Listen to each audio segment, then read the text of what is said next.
My mom and sister called the cops on my 5-year-old daughter. I came back from a work trip a day early and found her sobbing in front of 2 officers.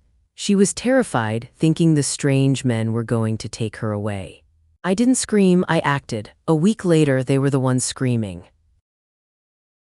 My name's Amber Collins. I'm 32 years old. I came home early. My last meeting of the day, a design pitch for a new boutique hotel in the city, had been canceled at the last minute because of a massive water main break downtown. I should have been thrilled. It meant I could beat rush hour traffic, pick up my daughter from preschool without being frazzled, and maybe even start on that new rose bush I'd bought for the front garden. Instead, a knot of unease tightened in my stomach the moment I turned onto my street. The first thing I saw was my sister Sabrina's sedan parked haphazardly in my driveway, one wheel on the grass. It was a Tuesday afternoon. She should have been at her paralegal job, a job she was only able to keep because I helped with her car payment. Her presence here, unannounced, was like an alarm bell. The front door was unlocked. I'm meticulous about locking it. I lock it if I'm walking 10 feet to the mailbox. I lock it when I'm taking the trash to the curb. Finding it unlatched sent a cold spike of fear through my chest. I pushed the door open slowly, my heart pounding a frantic rhythm against my ribs. I stepped inside to a scene that felt ripped from a nightmare. The air was still and heavy, smelling faintly of my mother's overpowering floral perfume. 2 uniformed police officers, a man and a woman, were standing in my living room. They looked out of place against the soft gray of my couch and the colorful finger paintings my daughter had taped to the walls. And then I saw her. My 5-year-old Rosie was sitting on the couch, perfectly still, as if she'd been turned to stone. She was sitting ramrod straight, her small back not even touching the cushions. Her favorite stuffed dragon, a fluffy green creature named Sparky, was clutched in her lap, her knuckles white around its worn fabric.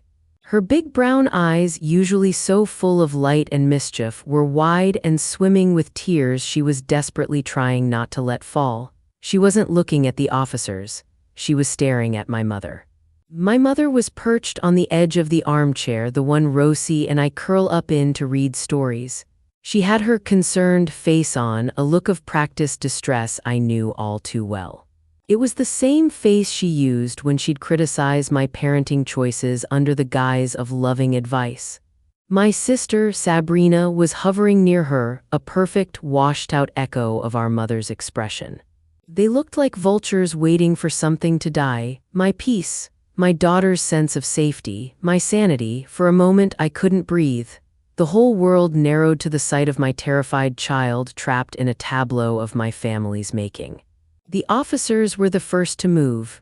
The woman, who had kind eyes and a weary set to her shoulders, gave me a small, almost apologetic nod. "Ma'am, are you Amber Collins?" I found my voice, though it came out hoarse. "Yes." "What's going on? What are you doing in my house?" "We received a call regarding a child welfare concern," the male officer explained, his tone professional but flat. He seemed just as confused to be here as I was to see him. Before I could ask another question, my mother spoke. Her voice was as smooth as honey laced with arsenic. "Amber, thank goodness you're here. We were just so worried." She gestured vaguely toward Rosie. "There was an incident." I knelt on the floor, ignoring everyone else, my eyes locked on my daughter. "Rosie, honey, are you okay?" She gave a tiny, jerky nod, her gaze flickering from me to Mom and back again. She didn't speak. She just squeezed Sparky the dragon tighter. "The incident?" I asked, looking up at the officers, my voice sharp. My mother answered for them. "Rosie was being aggressive with her cousin, Penny," she said, her tone dripping with feigned sorrow. Penny, my niece, was Sabrina's 4-year-old. Penny just wanted to play with her new doll, and Rosie, well, she completely lost control. She shoved Penny to the ground. Sabrina, ever the loyal parrot, chimed in. "It was awful. Penny could have been seriously hurt. We were worried Rosie was becoming unmanageable. We didn't know what else to do." I looked from their staged, anxious faces to my daughter, who was visibly trembling now, a new doll. I'd bought it for her that weekend as a special treat, A normal spat between a 5-year-old and a 4-year-old over a toy. Penny was known for snatching things. Rosie, my sweet, gentle Rosie, had likely just pulled it back. And for that, they had brought armed strangers into her home. They had weaponized the police to teach a 5-year-old a lesson about sharing. I stood up, my body humming with a rage so cold and clear it felt like ice water in my veins. I looked directly at the female officer. Did you find any evidence of a child in danger here? Does a 5-year-old not wanting to share a toy constitute a police matter? The officer gave a slight, almost imperceptible shake of her head. We're required to respond to every call, ma'am, but we've determined the child is not in danger. We'll be on our way. They left quickly after that, their quiet professionalism a stark contrast to my family's manufactured drama. But the space they left behind felt charged, poisoned. The flashing red and blue lights from their cruiser had swept across my front windows, a public spectacle for all my neighbors to see. The damage was done, and it was written all over my daughter's face. As soon as the front door clicked shut, I was on my knees in front of Rosie. I gently pried her hands from her stuffed dragon and held them in mine. Listen to me, I said, my voice low and steady. You did nothing wrong, you are a good girl and you are safe. Mommy is here and you are safe. She finally let a tear slip down her cheek and then another. She collapsed into my arms, burying her face in my shoulder, her small body shaking with silent sobs. Behind me, my mother's voice cut through the air. Amber, we had to do something, you weren't here and she was out of control. This is what happens when you don't enforce discipline. I held up a hand, stopping her mid-sentence. For the first time in my 32 years, I didn't let her finish her lecture. I didn't let her rewrite reality to fit her narrative. I carefully lifted Rosie into my arms and stood to face them. The performance is over, I said, my voice dangerously quiet. You brought the police into my home, you terrified my child. Not because you were concerned, but because you wanted to prove a point, because she didn't obey you instantly. That is unforgivable. Sabrina's lower lip began to tremble. You're being so cruel. We were just trying to help. Help, I almost laughed. It was a raw, ugly sound. You think scaring a 5-year-old is helping? My mother's face, which had been a mask of concern, finally hardened into its true form. Cold, rigid anger. We are your family, we have a right to be concerned. No, I said, taking a step toward the door, holding Rosie tight against me. You have no rights here, not anymore. Get out of my house. Now, they stared at me, shocked into silence. I had never spoken to them like this. I had always been the peacemaker, the one who smoothed things over, the one who absorbed their endless criticisms. That person was gone. She had died the moment I saw those flashing lights. They finally left, my mother shooting me a look of pure venom as she walked out the door. The moment it closed, I locked it, then engaged the deadbolt. My hands were shaking, a tremor of adrenaline and fury. I carried Rosie to her room, settled her in her bed with a book and a juice box, and promised her I'd be right back. Then I walked into my small home office, my steps deliberate. I sat down at my desk and logged into my bank account. My eyes scanned the list of scheduled payments. There they were. 2 automatic transfers I'd been making every single month for the past 3 years, ever since my dad died and their carefully constructed world began to crumble. One payment for $278 sent to the financing company for Sabrina's sedan. Another for $180 sent to my mom's checking account for what she always vaguely called utilities. I clicked on the first payment. A little box popped up. Are you sure you want to cancel this scheduled payment? I clicked yes. Then I did the same for the second one. The screen confirming the cancellations glowed in the dim light of the office. It felt like the first clean breath I'd taken since I'd walked through my front door. This wasn't just about setting a boundary. This was about building a barricade. They had brought a war to my home and they had just lost their funding. The next morning, the counterattack began. My phone started buzzing on my nightstand before 7 a.m., a series of rapid-fire vibrations that felt like an assault. I glanced at the screen, a string of texts from Sabrina. Did you cancel the car payment? The double question mark was classic Sabrina, a blend of panic and accusation. I ignored it and got out of bed. Another text came as I was pouring cereal for Rosie. Amber, this isn't funny. The payment is due today. I focused on my daughter, who was happily arranging her dinosaur-shaped cereal bits into a prehistoric battle scene. I asked her if the T-Rex was winning. He was. The third text arrived as I was packing her lunch. I'm going to be late for work. My car won't start unless I can pay the bill. I'm serious. I didn't respond. I simply continued making Rosie's favorite sandwich, cutting the crusts off just the way she liked. Then my phone rang. My mom's picture, a stiffly posed photo from a family wedding years ago, filled the screen. I silenced the call and let it go to voicemail. A minute later, a notification popped up. The transcribed message was clipped and imperious. Amber, call me immediately. We need to discuss this foolishness. Foolishness? That's what she called my refusal to finance their lives while they terrorized my child. I took a deep breath, my resolve hardening like concrete. I opened a new text message and added both my mom and Sabrina to a group chat. I typed out a single, simple message, every word chosen with deliberate care. From now on, all communication regarding Rosie will be in writing. There will be no unsupervised contact. The financial support has ended indefinitely. I hit send. Then, without a moment's hesitation, I opened my contacts, found their names, and hit the block button for each of them. It wasn't an act of petty anger, it was an act of survival. It felt like turning off a malfunctioning fire alarm that had been shrieking in my ear for my entire life. The silence was immediate and profound. The silence that followed for the next 2 days was heavy, almost suffocating. It was an unnatural quiet. I knew it wasn't over, it was just an intermission. This was their pattern. They would retreat, regroup, and find a new, more insidious angle of attack. Their silence was the hiss of a fuse burning down. I used that time to shore up my own world, to rebuild the sense of safety they had shattered. I poured all my energy into Rosie. We made chocolate chip cookies and I let her add way too many sprinkles. We had a movie marathon on the couch, wrapped in our fuzziest blanket with a giant bowl of popcorn between us. We got out the sidewalk chalk and drew a massive green dragon on the wall of her bedroom. It had sparkling wings and a friendly smile, and it stood guard over a brightly colored rainbow. It was our protector. That evening, as I was tucking her into bed, she asked me the question I knew was coming.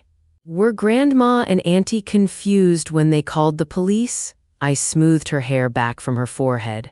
I had been careful to explain to her that the police were good people who helped when there was a real emergency. Yes, sweetie, I said softly. They were very, very confused about what a real emergency is. She seemed to accept that. Her world was still one where grown-ups were supposed to be wise and good, and confusion was the only explanation for their scary behavior. I intended to keep it that way for as long as I could. During the day, while Rosie was at preschool, I found myself documenting everything that had happened. I opened a new file on my computer and wrote down the date, the time, and what my mother and sister had said to the officers. I wrote down their exact words: aggressive, unmanageable, so worried. It felt important, like I was creating an official record to counter their lies. The next afternoon, I finally planted that new rose bush. I dug my hands into the cool earth, the simple physical act of it grounding me. I was reclaiming my space, putting down new roots both literally and figuratively. This was my home, my sanctuary. I would not let them poison it. The attack, when it finally came, was on a Friday. I was at my desk in my home office trying to focus on a design project when an email notification popped up on my screen. It wasn't from a client. The subject line made the blood in my veins run cold. Urgent safety concern at Little Sprouts Preschool. It had been sent to the entire parent group email list, a list that included every parent from every class in the school. The sender's name was hidden, replaced by a generic, anonymous handle, Concerned Parent 84. My heart began to hammer against my ribs. I knew with a sickening certainty who this was from. With trembling hands, I clicked the email open. The text was carefully worded to sound reasonable and alarmed. It spoke of a pattern of aggressive behavior from an unnamed child in the Bluebird class, Rosie's class. It warned parents to be vigilant, and then came the killing blow. It mentioned a recent police intervention at the child's home, a visit prompted by an unprovoked and violent outburst. It was a lie wrapped in a kernel of truth, the most dangerous kind of lie. Attached to the bottom of the email was a single image file. I clicked on it. It was a screenshot, cropped and slightly blurry, designed to look like a snippet of an official police report. It listed the date of the incident and a brief, fabricated description of events. It was a declaration of war aimed directly at my 5-year-old daughter. I felt the blood drain from my face. My body went cold, then hot with a fury that felt white-hot. They hadn't just come after me anymore. They were trying to poison my community against my child. They were trying to brand a 5-year-old girl as dangerous. An hour later, I had to pick Rosie up from school. Every step from my car to the front door of the preschool felt like I was walking through wet concrete. The air in the hallway, usually buzzing with the happy chatter of parents and kids, felt thick with tension. I could feel their eyes on me. I saw 2 moms whispering by the cubbies. They went silent and looked away the moment I approached. Another mom, a woman named Sarah who I'd had coffee with a few times, gave me a tight, pitying smile before quickly pulling her son away from Rosie, who had run up to say hello. The shame was a physical thing, a heavy cloak that threatened to suffocate me. This was precisely what my mother and sister had intended. They wanted to isolate me, to make me a pariah, to make everyone believe their narrative that I was a bad mother with a problem child. I saw the judgment in some eyes, the suspicion in others. It was a public shaming executed with chilling efficiency. As I knelt to help Rosie with her little pink coat, she looked up at me, her expression confused. "Why did Liam's mommy pull him away? We were going to play." I forced a smile, my heart breaking. "Oh, honey, they were probably just in a hurry." But as I took her hand and walked out into the bright afternoon sun, I felt a rage so cold and so clear it was almost calming. It burned away the shame and the fear, leaving behind a core of pure, unyielding steel. They had made a critical, fatal mistake. They thought shame would make me fold. They thought I would crumble under the weight of public opinion. They didn't know me at all. Shame wouldn't make me hide, it would make me fight. As we were about to leave the classroom, a quiet voice called my name. "Amber, do you have a moment?" It was Rosie's lead teacher, Laura Parker, a woman with a calm presence and kind, intelligent eyes. She had been a steady, reassuring force in Rosie's life for 2 years, and I trusted her implicitly. She gestured for me to follow her into a small office just off the main classroom, away from the prying eyes and hushed conversations of the other parents. The moment the door closed, her professional demeanor softened. "I saw the email," she said, her voice full of a quiet anger that mirrored my own. "So did our director, Mrs. Green. I wanted you to hear this directly from me." "It's nonsense." The relief that washed over me was so intense my knees felt weak. I gripped the back of a chair to steady myself. One person saw the truth, and right now that felt like everything. "Amber," she continued, leaning against the desk. "I've been Rosie's teacher since she was 3. She is one of the gentlest, most empathetic children in my class. When a new student is shy, Rosie is the first one to go take their hand. She shares her snacks without being asked. The child described in that email is not the Rosie I know." A tear I hadn't realized was there slipped down my cheek. I quickly wiped it away. "Thank you," I whispered. "You have no idea how much I needed to hear that. The school does not tolerate gossip, especially when it targets a child," she said firmly. "Mrs. Green has already printed out a no-contact list for the front desk with your mother's and sister's names on it. They will not be permitted on the premises." It was a small, practical measure, but it felt like a fortress wall being erected around my daughter. The school was on our side. "I'll be keeping a close eye on things in the classroom," Miss Parker promised, "and I will shut down any parent chatter I overhear. Rosie is safe here." Her words were a lifeline. They reaffirmed my own belief in my daughter, but they also underscored just how serious and official this had become. This wasn't a private family drama anymore. It had spilled out into the world, forcing institutions and professionals to get involved. Leaving the preschool that day, I felt less alone, but the battle lines had been clearly drawn and I was standing right in the middle of them. That evening, just as I was getting Rosie ready for her bath, my phone rang. It was an unblocked number I recognized immediately. My ex and Rosie's father, Mark Dalton, was calling. I let out a slow breath and answered. His voice was tight with an anxiety I knew all too well. "Amber, what the hell is going on?" "I just got a very worrying message about Rosie." My stomach dropped. "What message, Mark?" "Hold on, I'll forward it to you." A second later, a text popped up on my screen. It was a screenshot of a message from my mother. It was a masterpiece of manipulation, vague but loaded with menace. "Mark, it's Judith. Just wanted to reach out as I'm so worried about some things with Rosie. Maybe we should talk when you have a moment." Mark and I had a decent co-parenting relationship. It wasn't perfect, but it was functional, built on a fragile truce we'd maintained for Rosie's sake. But Mark's biggest weakness was his fear. He was a worrier by nature, and my mother knew exactly how to exploit that. "The police were called to your house, Amber," he demanded, his voice rising. "She told me there was an incident, that Rosie was violent." My mother had gotten to him, of course she had. She had bypassed my blockade and gone straight for my weakest flank. He was panicked, already spiraling, throwing out words like stability and environment. I could hear the seed of doubt she had so expertly planted in his mind. Then he said the words I had been subconsciously dreading from the moment I saw the police in my living room.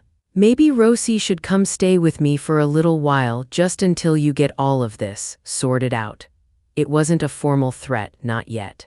It was a suggestion born of the fear my mother had manufactured, but it hung in the air between us, a terrifying possibility.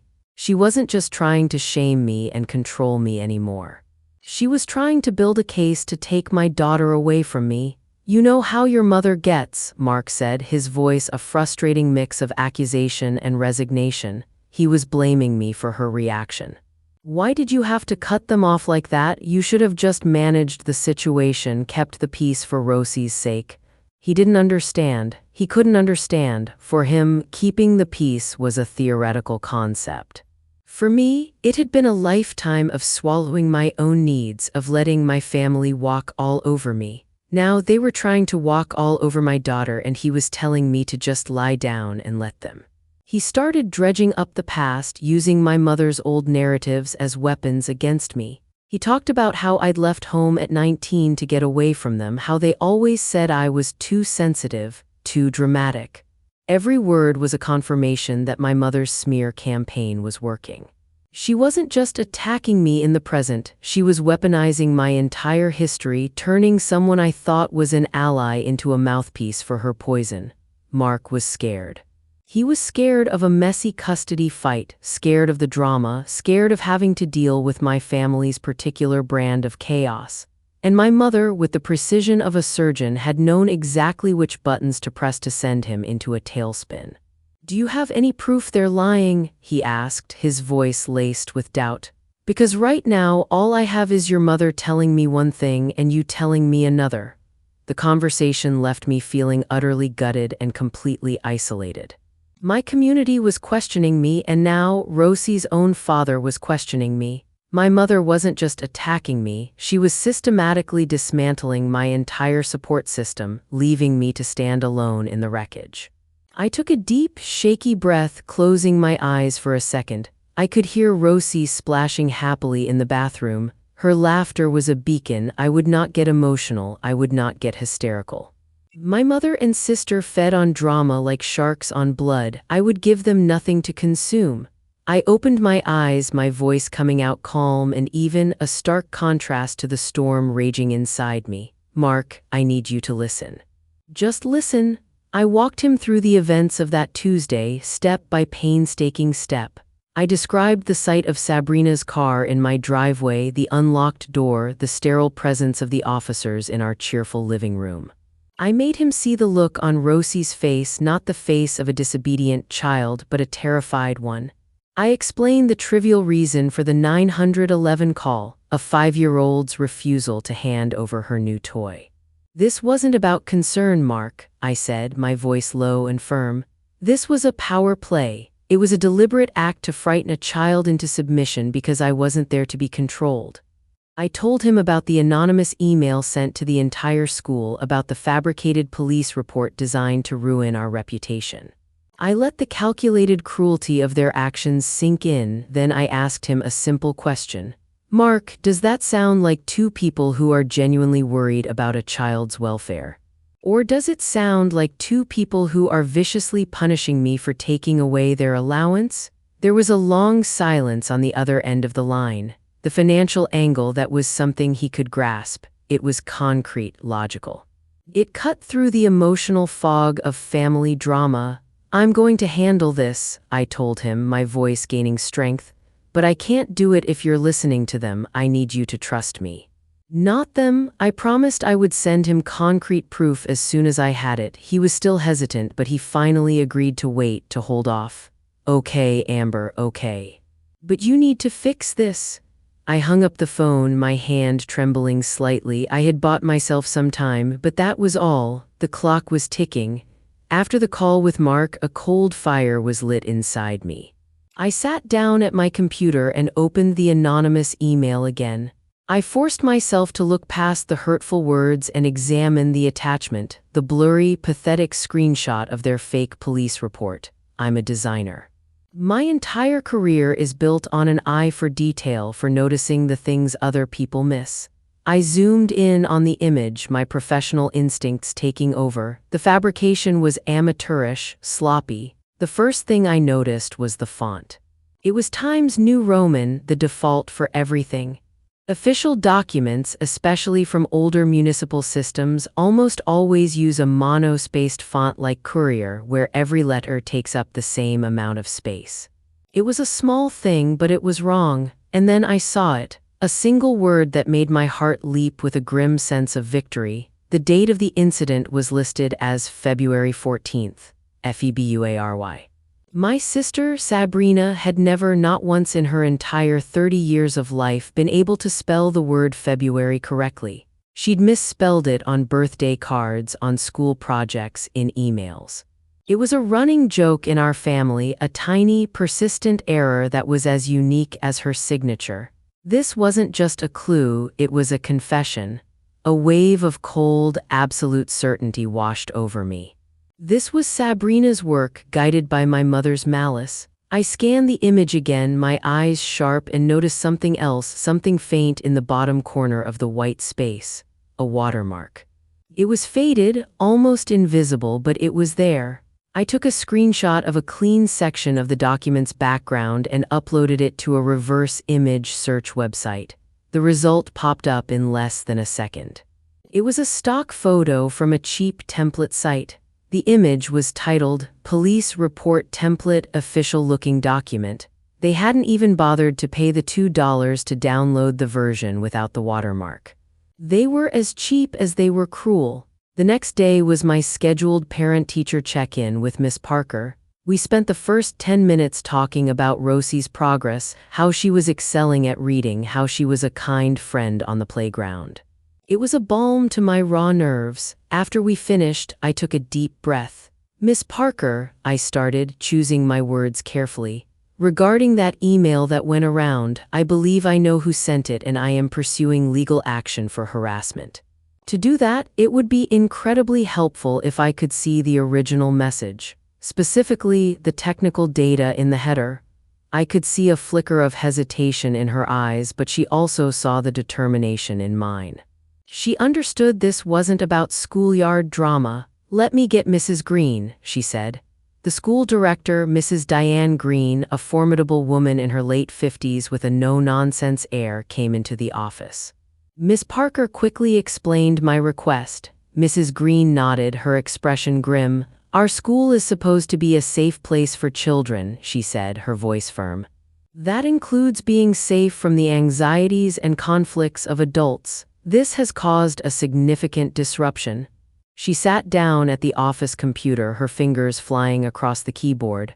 A moment later, she turned the screen to me.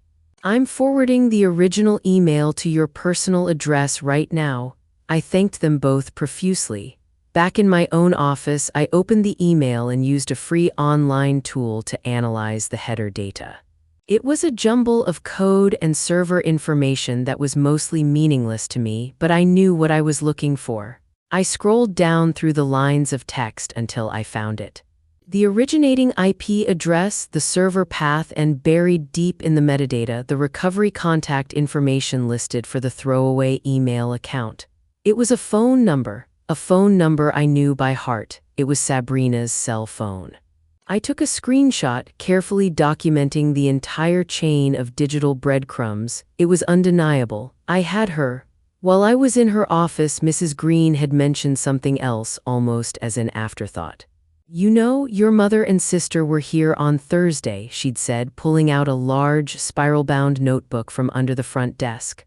My blood ran cold. "Here, why? They tried to pick Rosie up from class," she explained, flipping through the pages. "Claimed you'd called and given them permission. Our new front desk attendant is excellent. She saw the note on your file, checked the no-contact list I gave her, and politely but firmly refused them entry." She turned the book around for me to see. It was the school's visitor log, and there on the line for Thursday at 1:15 p.m. were their signatures clear as day. Judith Collins, Sabrina Collins, my mother's elegant, looping cursive and Sabrina's cramped, insecure scrawl. They had been turned away, and less than 24 hours later, the anonymous email had been sent to the entire parent body. It wasn't just a random act of spite. It was a direct, calculated retaliation for being blocked at the school. It established a clear, escalating pattern of harassment. "May I take a picture of this?" I asked, my voice shaking slightly. "Of course," Mrs. Green said, her expression one of solid support. Another piece of evidence. Another nail in the coffin they were methodically building for themselves. I went straight home and opened a new document on my computer. I titled it simply, "Timeline of Harassment." I was no longer just reacting, just defending. I was building a case. I started with the first entry, the date of the police call. I attached my written summary of the event, quoting their own words back at them. The next entry was the date I cut off their financial support and sent the text establishing our new written-only contact boundary. Cause and effect. I added the school visitor log entry with the time-stamped photo of their signatures serving as Exhibit A. Then came the anonymous email. I embedded a screenshot of the email itself. I created a close-up image of the word February, circling the misspelling in red. I added the proof of the stock photo watermark. And finally, I attached the screenshot of the email header analysis, the digital thread that led directly back to Sabrina's phone. As I organized the files, a story emerged. It was a clear, linear narrative of action and reaction, boundary and punishment. It showed their desperation and their escalating cruelty. I was no longer the emotional, overly sensitive daughter from their stories. I was the archivist of their malice, and I had receipts. I compiled the most critical pieces of proof into a short, simple email and sent it to Mark. I didn't add any emotional commentary, I just let the facts speak for themselves. His reply came less than 5 minutes later. It was short, but it was everything. "Okay, I get it now. I'm so sorry, Amber." His support was back, a critical piece of my foundation restored, but I knew this next step was one I had to take alone. A few hours after I sent my evidence packet to Mark, he called me back. His voice was different this time. It wasn't just apologetic, it was shaken. "Amber," he said, his voice low, "there's something else, something you need to hear." He explained that after my mother had sent him that first cryptic text, she had followed up with a phone call. He hadn't answered, so she'd left a voicemail. In the initial chaos, he'd ignored it, but after seeing my proof, he'd gone back and listened. "I'm going to play it for you," he said. "Just be ready." He held his phone up to his, and a moment later my mother's voice filled the speaker. It was the voice she used for public consumption, syrupy sweet, dripping with a false concern that made my skin crawl. She went on for a bit about how high-strung and anxious I'd always been and how she was worried it was starting to affect Rosie. It was her standard script, the same tired character assassination she'd been performing for years. Then came the line that made the air freeze in my lungs. "Rosie is such a gentle, quiet soul," my mother cooed, her voice dropping into a conspiratorial whisper. "Sometimes I worry she's just not in the right environment to thrive. She might belong with quieter people, you know." The words hung in the air, a shimmering, venomous cloud. It wasn't a direct threat, it was so much worse. It was an insinuation, a quiet, poisonous seed she was trying to plant in my daughter's father's mind. The phrase "quieter people" was a euphemism for "not you, Amber." It was a direct suggestion that I was an unfit mother and that Rosie would be better off somewhere else, with someone else. She wasn't just trying to control me or punish me anymore. She was making a move to take my daughter. The world went silent. All I could hear was the blood roaring in my ears. This was the endgame. This was how they would burn my entire world to the ground to get what they wanted. Mark's voice cut through the haze. "I'm sending you the audio file right now. I'll write a sworn statement about the date and time of the call, anything you need." He was fully, completely on my side now. He understood the stakes. Hearing that voicemail changed the chemical composition of my blood. The game had fundamentally shifted. All the other things, the financial manipulation, the public shaming, the lies, they were all battles. This was the war. My mother had made a direct threat against my custody of my child. She had crossed a line from which there could be no retreat, no reconciliation, no return. The thought of her whispering that same poison to other family members, to mutual friends, or worse, to a court-appointed official, filled me with a terror so profound it almost paralyzed me. My previous plan, which had been to simply document everything in case I needed to defend myself, was suddenly, laughably inadequate. Defense was passive. Defense meant waiting for the next attack. I was done waiting. I had to act. I sat down at my computer, my hands cold and steady. I opened a web browser and searched for my county's courthouse website. I found the section for family court and then the link for the forms. A restraining order. A protective order. The words on the screen were stark and final. Filling out that paperwork felt like an irreversible choice, like stepping off a cliff. It meant taking this deeply personal, ugly family matter and making it a public, legal record. It meant acknowledging, in a formal and permanent way, that the people who were supposed to love me most were a danger to me and my child. It meant burning the last, rotted-out bridge that connected me to the family I was born into. I hesitated for a single, fleeting moment. A lifetime of being told to keep the peace and not make a scene washed over me. Then I thought of Rosie's face, small and pale, as she sat on our couch, staring at the uniformed officers my mother had summoned. I thought of her little hand pulling away as her friend was yanked away at school, and I thought of that one chilling phrase, "She might belong with quieter people." The hesitation vanished. I started typing. I described the events clearly and simply, sticking to dates, times, and exact quotes. I didn't let myself get swept up in anger on the form. I knew a judge didn't need my fury, they needed facts. I attached the screenshots, the photo of the visitor log, the header analysis that traced the email back to Sabrina's phone, and the audio file Mark had sent me of Mom's voicemail. My fingers hovered for a second over the submit button. For a moment, the room felt like it was full of my old life. The polite dinners, the family holidays where Mom would smooth over every argument with a sharp little smile. Submitting the form felt like pulling a rug out from under that life. When I hit send, there was no cinematic drumroll, just a quiet confirmation on the screen and a small, steady thud in my chest. I had made a choice. It wasn't easy. The cost of peace had been written in the margins long before I started typing. The dinners I'd skipped because Mom's comments haunted me, the holidays I left early, the nights I'd stayed awake replaying her barbed compliments.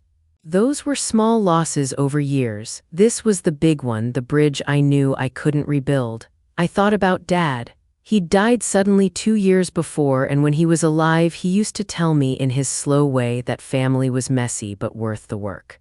That advice had been a compass for a long time, but a compass works only when the map isn't corrupt. Mom had always traded on appearances, decorum, the right handbag, the right story at church. She'd shown Dad one version of herself, and the version she kept for my own childhood had nothing to do with his quiet kindness. I couldn't hand Rosie back into that version. I wouldn't. There was a smaller practical cost, too. Filing the papers meant everyone would know. The family would rally around Mom's version of events. They would have their chorus of voices saying I was overreacting, that I'd gone too far. I felt the weight of that. I knew Aunt Carol would be hurt and that other cousins would pick sides. I also knew that the peaceful nights and normal preschool afternoons were worth more than other people's opinions. I pictured Rosie sleeping under her glow-in-the-dark stars and Sparky tucked beside her. That image made the cost feel smaller somehow. It wasn't the loud revenge I imagined in passing fantasies. It was quiet, durable safety built like a fence around a garden. The court email came faster than I expected. A judge had signed an order that morning on an emergency basis to keep Mom and Sabrina away from me and from Rosie until a full hearing could be held. The paper said they weren't allowed to contact us, to show up at the house, or to go near her school. It was formal and short, and my stomach eased when I read it. I knew what the order meant in practice. The texts would have to stop, the surprise drop-ins would stop, and the next unsanctioned attempt to drag us into public shame could be met with real consequences. The paper had to be served. I could have called the sheriff, but I wanted control over when they'd get the news. I called a man who made his living delivering legal papers, someone who could do it cleanly and in public. He was reliable and surprisingly calm. I gave him a time and a place I knew Mom would be, and I told him to be polite but firm. It felt strange, arranging for a stranger to interrupt Mom's Sunday routine, but this felt like a necessary, measured strike. I wanted their first public taste of consequence to be undeniable and quiet, the way adults deliver bad news when they want to be taken seriously. I also made a point of calling the non-emergency police line.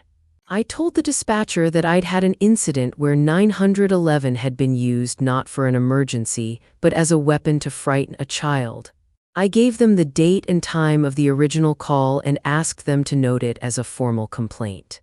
It felt good to put that on record. The dispatcher listened, polite and low-key, and told me they'd file it. It wasn't flashy, but it added one more line to the paper trail I was already building. Then I emailed Evan Brooks at the preschool, the community liaison who had helped patch things up behind the scenes.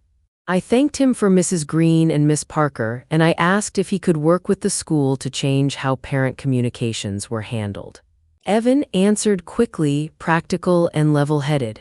He promised to help the school block anonymous blasts to the parent group and to make sure any future concerns would be routed through the director so nothing could be forwarded unchecked.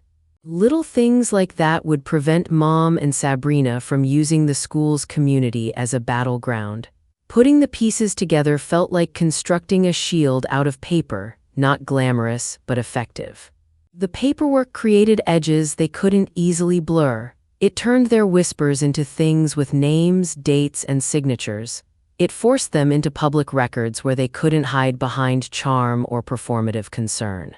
I felt oddly satisfied, like I was finally using systems they'd assumed were under their control against them. It wasn't vindictive. It was practical. It was, I told myself, protective.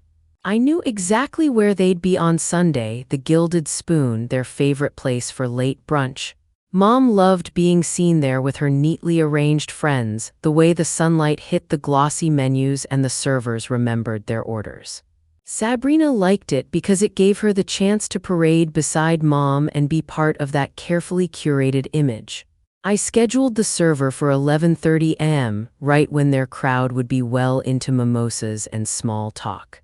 I pictured Mom smoothing the napkin at the edge of her plate, expecting the world to applaud her concern for family. On Sunday, the Gilded Spoon was noisy and sunlit, the smell of coffee and cinnamon heavy in the air. When the man I hired walked up to their table, he had the quiet confidence of someone who does this for a living. He spelled their names clearly: Judith Collins, Sabrina Collins. The whole table turned. Conversations tapered off.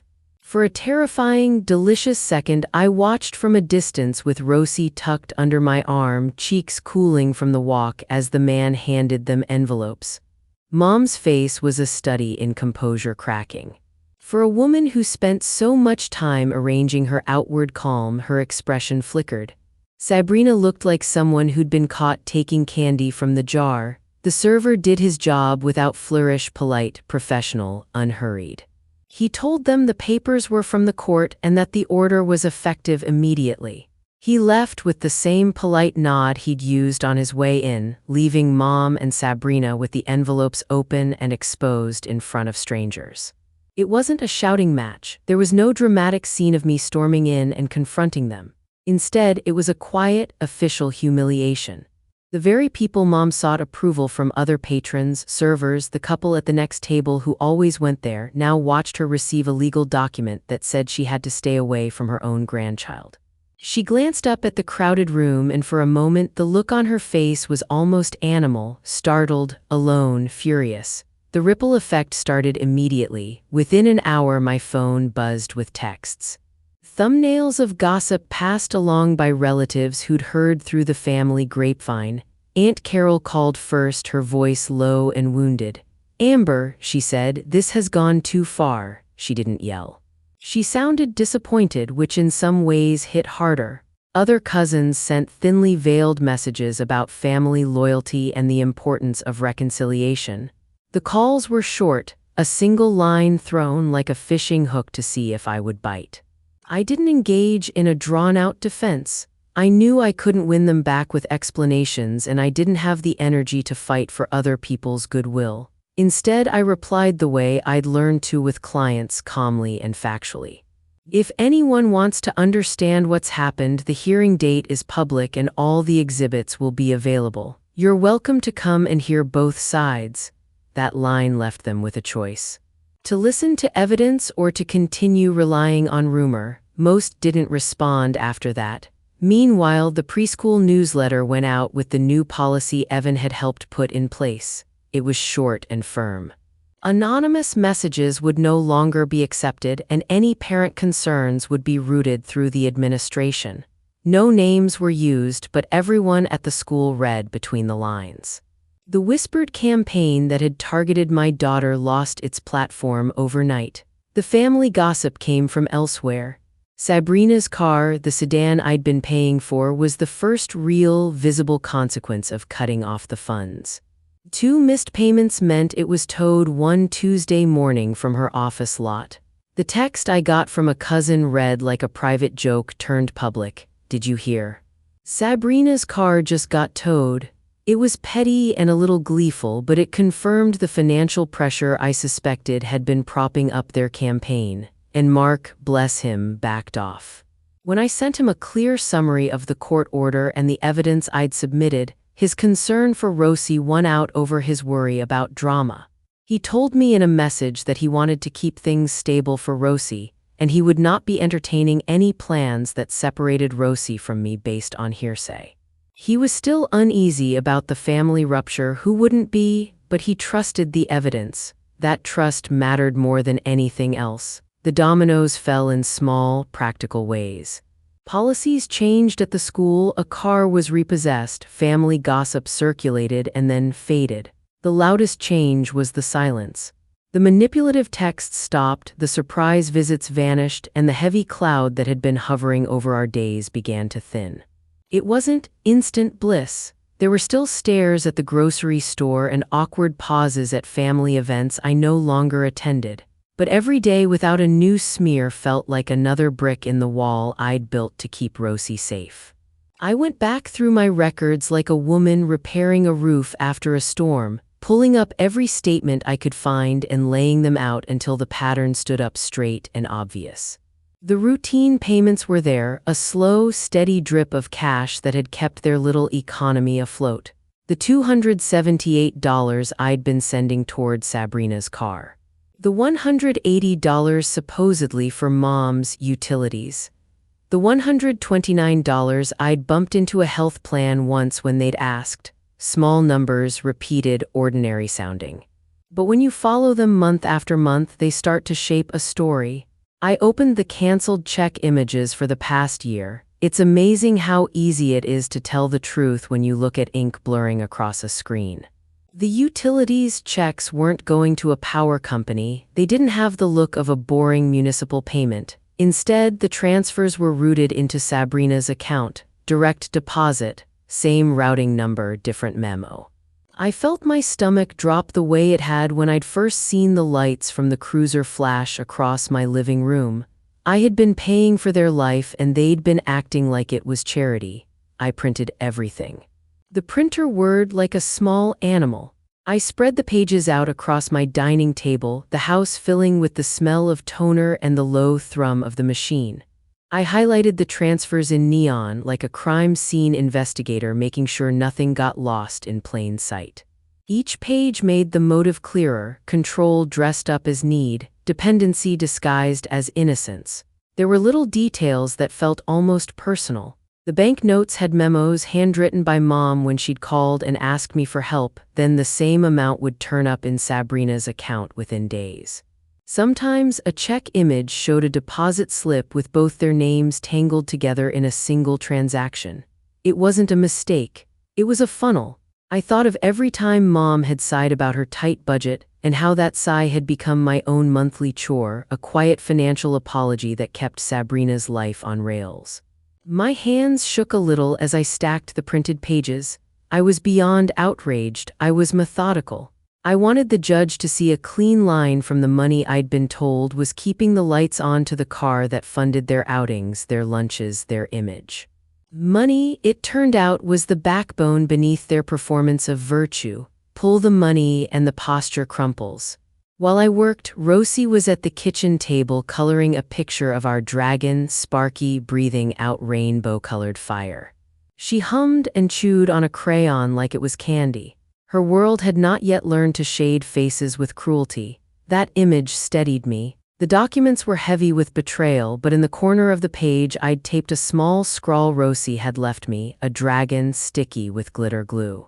I felt the two forces, the ledger and the life, balancing on the same scale. Once I had a year's worth of highlighted statements, I made copies and labeled them.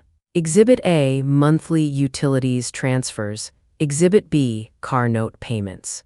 Exhibit C, health plan top-ups. I wrote simple, spare notes to go with each batch, no dramatic flourishes, no moralizing. Facts are louder in court than fury. I slid them into clear sleeves and into the binder I'd been building, the spine creaking as it filled. The packet felt real in my hands, heavier than any anger. It was proof. I didn't need to imagine a motive anymore. The money explained everything: the sudden escalation, the panicked smear job, the voicemail full of suggestive tenderness. Their campaign was a reaction to losing a steady income stream that had been disguised as need and accepted out of habit and obligation. When the funds stopped, they lashed out. When you remove someone's paycheck, they get creative. That realization changed the hunt from defensive to surgical. This wasn't just about protecting Rosie from a single act of cruelty. It was about exposing a steady strategy that had used me as a bank, a scapegoat, and a moral punching bag.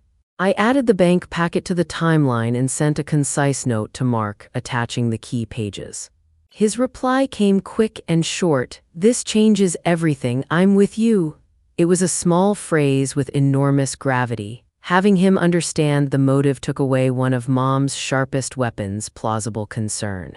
Putting the financial evidence beside the fake report and the voicemail made a new shape, the complete picture I'd been trying to sketch for weeks. It showed cause and effect. I stopped paying. They tried to ruin my reputation. They tried to scare a child, and then they whispered to my child's father about quieter people. Motive, method, and manpower all lined up like exhibits in a museum of cruelty. It felt almost cold to see it so clearly, like catching sight of the bones beneath a rug. The bank statements were the spine. The anonymous email and its February misspelling were the head. The voicemail was the heart that proved intent. Together, they made an airtight narrative. I added the statements to my packet, printed a neat cover page, and labeled the whole thing for court. The label looked smaller than the thing it held, but that was fine. I didn't need anything dramatic. I needed clarity and records. With the packet sealed, the rocking anxiety that had sat at the base of my skull eased a little. The court date stopped being an abstract threat and became a deadline for accountability.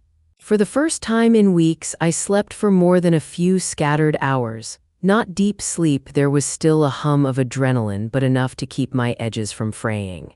I started to rehearse what I would say, not like an actor, but like someone reading a map. The narrative had to be clean, steady, unadorned. The judge didn't need poetry, they needed truth, but the truth has a way of isolating you. The week before the hearing pressed down with the weight of everyone else's opinion. Calls began coming in from relatives who hadn't spoken up before. They were not calls of support. They came with the slow, disappointed tones of people who expect a family to behave like a single organism and who think public wounds should be lanced with silence, not stitches. Aunt Carol called first. She'd been Dad's sister, and for years she'd been the one who passed along small kindnesses, a casserole after a surgery, a card on a bad birthday. Her voice on the phone was soft and small, and that was worse than anger. "Amber," she said, as if she were beginning a long, careful prayer, "your father would be heartbroken to see this. A family should not take each other to court." She didn't yell. She didn't even sound particularly convinced that Mom or Sabrina were wrong. She sounded pained, like someone who'd just seen a picture in a paper of something they didn't want to be true. Her disappointment landed like a fist. I could hear the chair creak as she sat down on the other end of the line, the same way I could imagine my own kitchen chair creaking when I hung up. Other calls followed in quick, sharp bursts, texts from cousins, thinly veiled warnings about reputations and prayers, phone calls that started with, "I don't want to take sides," but each one felt like a small erosion, another place where my private life was being carved into public spectacle. "How could you do this to Mom?" one cousin asked, her voice tight. "A restraining order, that's for criminals," another relative wrote in a message that left a bruise. They all had versions of the same story. Mom had been concerned. I had been dramatic. I had made a spectacle. The old narratives they'd practiced on me for years, too sensitive, overreacting, making mountains out of molehills, rose up like ghosts in the line at the grocery store. For a moment, I was dizzy with the sense that my whole life could be reduced to the child I'd once been. Troublesome, difficult, the one who broke family harmony by daring to need something more. I tried to answer simply, to be clinical. "All the evidence is in the court file," I wrote in a message that felt strangely flat to my own eyes. "If you want to know the truth, come to the hearing." That line didn't charm anyone. It didn't soften Aunt Carol's disappointment. It only put a boundary in place where people wanted to wade in and dredge up our private things. The house felt heavier than it had the day before. The evidence packet sat on the coffee table like a small, obstinate animal. The coffee I'd made that morning cooled in the mug, left untouched. I found myself replaying Dad's voice, calm, patient, always smoothing, telling me family was messy but worth the work. That memory had been my North Star for years. Now it felt like a compass with cracked glass. Was Dad wrong? Had I misunderstood? The questions pressed against my ribs with the same intensity as my anger. There were small comforts.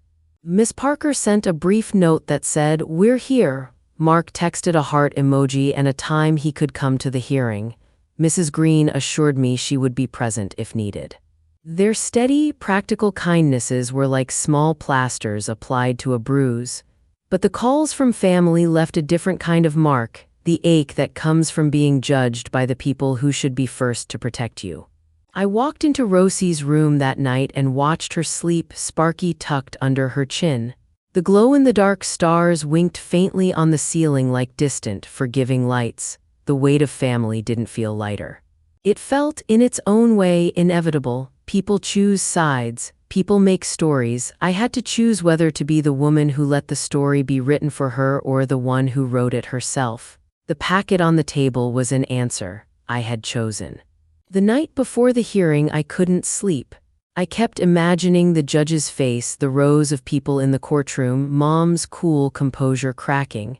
I sat on the couch with the evidence packet on my lap like a talisman, the pages whispering when I turned them. The house was quiet except for the little noises that make up a home at night, the hum of the refrigerator, the distant sound of a car on the street. I made tea I didn't finish and let it go cold beside me. I kept thinking about whether I was making the right choice. Was I overreacting? Could I have handled it differently? The guilt came like weather, sometimes a drizzle, sometimes a downpour. For a while I let it rain, then I thought of Rosie. I remembered her small hands clamped around Sparky on the couch, the way she had held herself as if someone might break her if she relaxed. That memory pushed through the fog of doubt and cleared my head. This wasn't about pride. It wasn't about scoring points. It was about keeping my child safe in a world where adults were supposed to know better. I went into Rosie's room and watched her sleep. She lay curled on her side, one knee tucked under the other, Sparky tucked into the crook of her arm. The glow-in-the-dark stars on the ceiling shimmered faintly, small, steady points of light. I willed myself to hold onto that image. Her calm face, the safety of her blankets, the way her breath rose and fell like a tiny, sure wind. The voicemail played in my mind again. She might belong with quieter people, and it hardened me in a way anger never could. That phrase had tried to make me small. I refused. I packed the binder into my bag, checking each sleeve twice. I practiced what I would say out loud, not to rehearse theatrics, but to make sure my words were concise and clear. I didn't want tears to muddy the facts. I wanted the judge to see a mother who had been patient for too long and who had finally put her daughter's safety above family optics. I told myself that whether the judge believed me or not, I would know the truth. That small, private knowledge felt like armor. In the morning I woke before dawn, the house still dark except for the glow of the clock. Rosie muttered something in her sleep and turned toward me. I kissed her forehead and felt the ridiculous, fierce gratitude of a parent who'd been given a chance to fight. I wheeled the evidence binder into the car and left the house with my hands steady for the first time in weeks. The rest would be on paper and on the record. I had done what I had to do. The courtroom smelled faintly of lemon cleaner and paper, a smell that suddenly felt very serious. It was small, one of those municipal rooms that tries to look important by using plain, heavy furniture. I sat at the table with my binder in front of me and felt its weight more as responsibility than as burden. From where I sat, I could see Mom and Sabrina across the room with their lawyer. Mom had a posture that made her look like she owned the space, the thin smile she always used to smooth over anything she wanted erased. Sabrina kept looking at the floor, twisting her hands under the table like someone trying to disappear. The judge walked in with a quiet authority. She was a woman in her 60s with very direct eyes. When she spoke, her voice was clean and practiced, the kind you expect from people who have to make difficult decisions every day. Mom's lawyer began, smooth and controlled. He painted a picture I almost recognized from family dinners, a concerned mother, a worried sister, a daughter prone to drama. He used words like misunderstanding and overreaction and tried to frame my actions as spiteful cutoffs.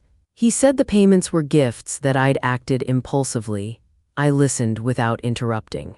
I didn't feel the need to argue with his characterizations. I knew what the court would care about: facts, dates, messages, records. I had them. When it was my turn, I planned to be direct and spare. There was no benefit in being theatrical. The judge wanted clarity, the room wanted truth. I had both folded neatly in the pages before me. When the judge finished listening to the other side, she looked over at me. She didn't ask for theatrics. "Miss Collins," she said, "we'll hear your evidence next." My voice didn't shake when I stood. I felt steady in a way I hadn't since the night the police were in my living room. Representing myself felt scary, but it felt honest. I set the binder on the table and prepared to lay out the story as plainly as the pictures and text already did. I spoke without flair. "Your Honor," I said, "I have a timeline that shows what happened and why I'm asking for protection." I handed over copies of the packet and the judge nodded for the clerk to mark them as exhibits. I started with the most concrete thing, the misuse of the emergency line that had brought officers to my home. I described the date, the way the lights had flashed against my curtains, the look on Rosie's face. Then I moved to the email that had been sent to the entire preschool parent list. I explained how it claimed a police intervention and included what appeared to be a screenshot of a police report. I walked the judge through the fake report. I pointed out the misspelling, February, and the faint watermark showing it was a stock template. I handed up the analysis of the email headers that traced the message back to an account recovered with Sabrina's phone number. I showed the judge the photo of the school visitor log with Mom's and Sabrina's signatures stamped at 1:15 in the afternoon the day before the anonymous email. I didn't raise my voice. I let the documents do the heavy lifting. When I reached the part about money, I kept my tone flat. I explained the monthly transfers I had stopped and how they funneled into Sabrina's account. I put the bank statements on the table and let the lines and highlights tell the story. Their lawyer objected when I tried to enter certain pages, saying they were irrelevant or improper. The judge asked him to be specific. He wasn't persuasive, and the judge overruled the objection. Each piece went into the record neat and tabbed: fake report, email header, visitor log photo, bank statements. The packet thickened like armor. Finally, I said, "Your Honor, I also have an audio file that shows the respondent's true aim." I looked up at Mom across the room, and for the first time in a long time she held my gaze without that practiced softness. "I believe this recording is central to showing intent." The judge enclosed a small, patient question in her face. "Play it," she said. The clerk cued the speaker and the room grew very quiet. The voicemail started like any other, Mom's voice familiar and soft into the small speaker. She spoke with the honeyed tone she always used when she wanted sympathy. "Amber's always been a bit high-strung," she said, and the voice slid into private concern. The line that followed was small and lethal. "Rosie is such a gentle soul. Sometimes I worry she's not in the right environment to thrive. She might belong with quieter people, you know." The sound of Mom saying those words in a room full of strangers made something in me unclench. You could hear a pin drop. Mom's composure, the public image she'd polished for years, seemed to shrink under the small, hard light of that recording. The judge leaned forward. For a moment, Mom's face didn't have its practiced sheen. Her mouth opened and closed like someone surprised to be caught. Sabrina's fingers went white on the table. The judge looked at Mom and asked simply, "Mrs. Collins, can you explain what you meant by quieter people?" Mom's voice, when she found it, was clipped and thin. She tried to reframe it as concern for a child, but her words sounded small in the large room. The recording still hung in the air like a stain you couldn't wipe away. The judge didn't take long. She looked at the documents again, then at Mom and Sabrina, then back at me. "This is not a family disagreement that can be smoothed over at a kitchen table," she said, her voice even and sharp. "This is a pattern of harassment, manipulation, and intimidation targeted at a child and her parent. The court finds the actions taken by Judith and Sabrina Collins were intended to alarm and coerce, and they involved misuse of emergency services." She named the things I'd put into the record: fake report, anonymous email, the visitor log, the bank records, the voicemail, and treated each like a point on a map showing how they'd come at us. She signed the order in front of us. For 2 years, they were not to contact me or Rosie in any way. They had to keep their distance from our home, Rosie's school, and my workplace. The judge added a clear warning. Any future false reports or attempts to involve authorities in a non-emergency would lead to penalties, including fines. The lawyer for Mom and Sabrina made a few last-minute objections, but they had no new evidence to offer. The judge denied them. When the clerk handed me a stamped copy of the order, it felt like a small, hard object, paper that meant other people would be forced to respect the line I'd drawn. Mom's face went white as the judge spoke the words aloud. For a second I saw her familiar mask crack and the real thing beneath it: anger, then panic, then a kind of stunned disbelief. Sabrina looked like someone who'd been told the rules of a game she'd never wanted to learn. Their lawyer gathered his briefcase. No one in the room applauded. No one shouted. The finality of that quiet was the thing that hit me the hardest. I didn't feel triumphant. I felt an enormous, simple relief. Relief that the flashing lights in our living room would not be a recurring scene. Relief that Rosie might sleep without carrying that weight in her small chest.